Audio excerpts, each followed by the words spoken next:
Hey ladies and gentlemen, this video, just a quick tutorial in practicing really simple forms. Basically geometric forms is what we're going to practice. And ways to see these geometric forms in something like a landscape or maybe a face, if we paint a face in the future. All right, and let's remember one thing about form. Form is 3D, right? So to get a 3D effect, right, what we need is, it's not just a happy face, it is an arrow, all right? What we need for three-dimensionality is a variety of values. And because we're working with color, we can get different intensities. Will also help us get form, okay?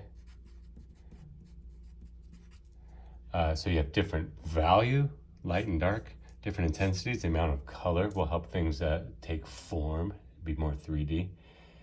Okay, so to start, what I'm going to do is actually make a line across this practice paper. This is watercolor paper, the thinner kind, just to have a relatively small space to work in. This is 7x11 piece of paper.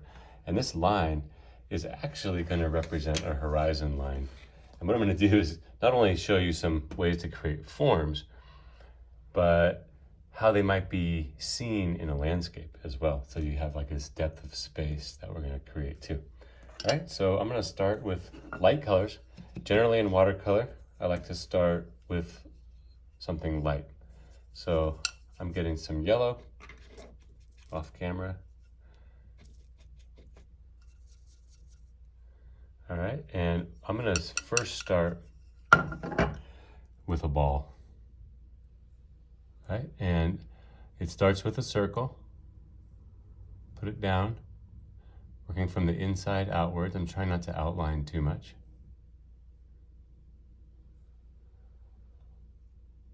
All right, and you see how on one side I've left a little more intensity? That will help it start taking form, but I can wipe off my brush and pull off some paint to keep it a little flat for now. Get a two-dimensional shape that will develop into a form. All right, so I have a little more control, so a little less paint right there. All right, and when watercolor dries, you've probably noticed by now that it gets a lot less intense. It's gonna be really light yellow circle. So I do know already, so you're getting some yellow first, that if I put more intensity on one edge, mixing up a little more yellow, get a little more intensity on one side. Let's go with this side. It'll already start looking a little more spherical, a little more three-dimensional. All right, so there's just one simple concept right there demonstrated with what we might say is the sun, but okay. And if I want to make it lighter intensity, remember, wipe off your brush and take off some paint as well. So your brush can act like an eraser. Don't forget that. So we got a little bit of a form emerging. I'm going to let that dry a bit more before I add some more color. What the heck, I'll add a little more color. I'm going to take some just straight orange, as you can see here. Put it in my palette, get it more to the consistency I want. Right, and I take very little paint and charging the brush just a tiny bit.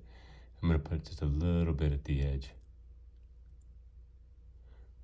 See, it leaves a drop because I had more in my paintbrush than I thought. And I can take a little off, scumble it to layer it. And so that orange, more color, like we said, different intensities, different values, and different colors can also describe form. So light, starting light, add more intensity, and then add more color, and you start taking on a form. There's the beginning of a sphere. I'm going to keep it really light because it's far away.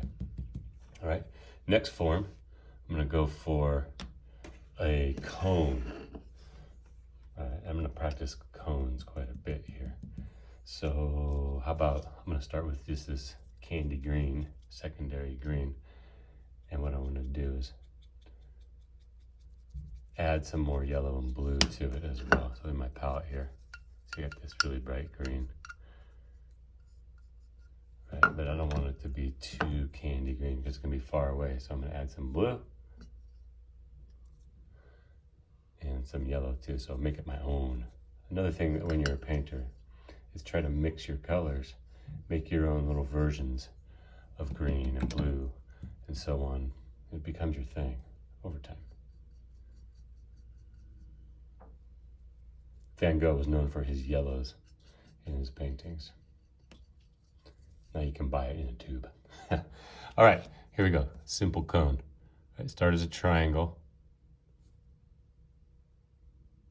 but don't let it be looking like an outline.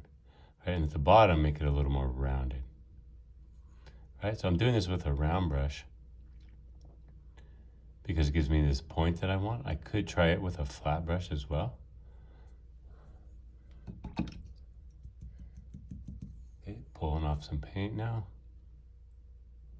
The lighter side, actually I'd probably make this side the lighter side and the more intense side. And pay attention to where the paint lands. Okay, now that I've pulled some off, I grab a tiny bit more. And too much water in the paint. There you go, left a little more. All right, and I'm gonna repeat that a bunch of times.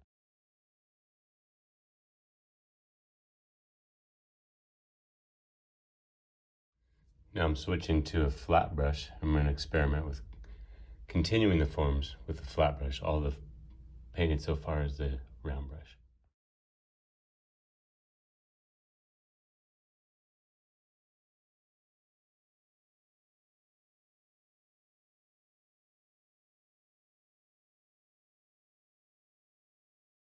Okay, next form, after these sort of cones and spheres, these spheres I stretched them out a little bit. These are going to become trees. These are going to be trees over here, or really simplified trees, right?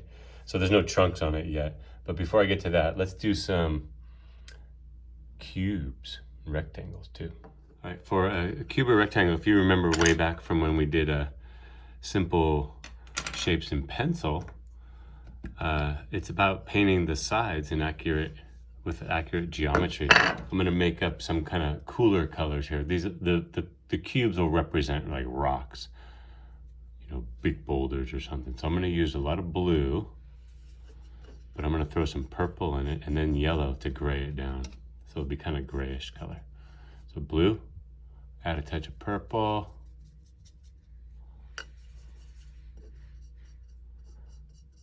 Right, so it'd be bright and very cool colored. And then to dull it down and gray it, add its opposite. So the opposite of purple is yellow. The opposite of blue is orange. And orange and yellow are pretty close to each other on the color wheel. And they're both fairly opposite the colors I have in here right now. Okay, here we go. Now I got this grayish, but a colorful gray. Gray does not need to be pure black and white. And keep experimenting with how you mix colors to create different grays. Think of gray as a beautiful color. All right, here goes. So for a simple cube, to make it real simple, I'm going to just paint the surface of one side. Using the flat brush helps me keep this pretty even in like a box, right? I'm gonna go a little bit bigger than this, so I want it to look closer than the spheres and trees and such. Okay, so paint one side at a time, and that's one thing, the way to think about the difference between painting and drawing is painting is using shapes and filling shapes of color, you know, and it's more of a surface, immediately towards the surface of the object you're painting, and drawing is more often outlines and hatched lines to describe surfaces. So we're thinking shape is the fundamental thing that creates forms when painting, and lines when you're drawing, right? There's no outline. Okay, now I'm going to do a side of the box, and without touching the edges, just for now, go away. I'm receding.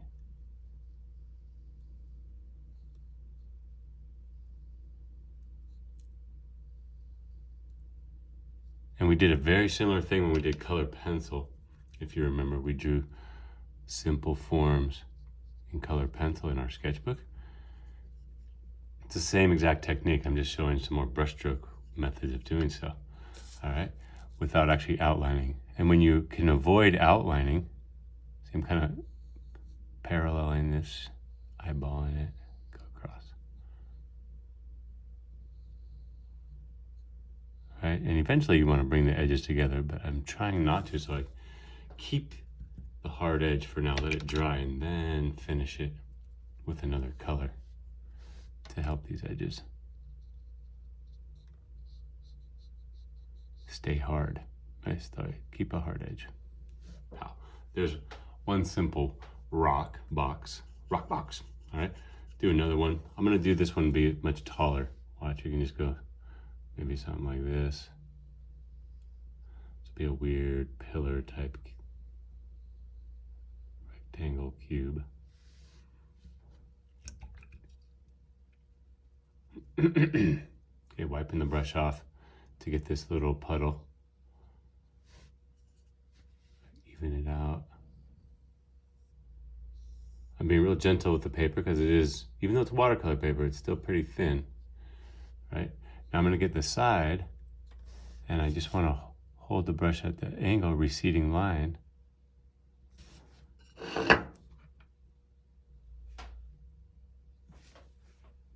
Recording? Yeah, okay, good. I didn't know if it was recording for a minute there. All right, go down the side and try to keep that straight. And look at the angle of the bottom and the top. They should be converging towards a distance. Right, just using the corner of the brush to kind of mop up, one way to put it. And on the top, I'm gonna take a little bit more of this color, but barely, so it's much lighter intensity. Pow. And go clean up that edge with the, I wiped my brush off first, so it acts more like an eraser. Right now, see what's happening right here is blurring the edge a little bit, so I need to slow down and let it dry. And this one I left a little extra, but I kind of like it. Like that works for right there, but here where it's blending, it doesn't work. All right, so do some more forms. I'm gonna pause here.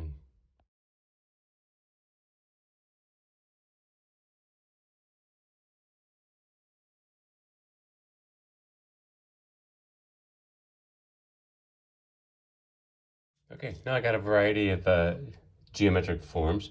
You guys can keep going with different size boxes. Maybe try pyramid or rhombus or trapezoidal, three-dimensionality. But next I'm gonna make some really dark color and add some more features and like turn this into something a little more interesting. I'm gonna try warm colors in my shadows on the boxes and some warmer colors for the tree branches or trunks. So here goes. I'm gonna put it on time lapse too, so it goes a little faster.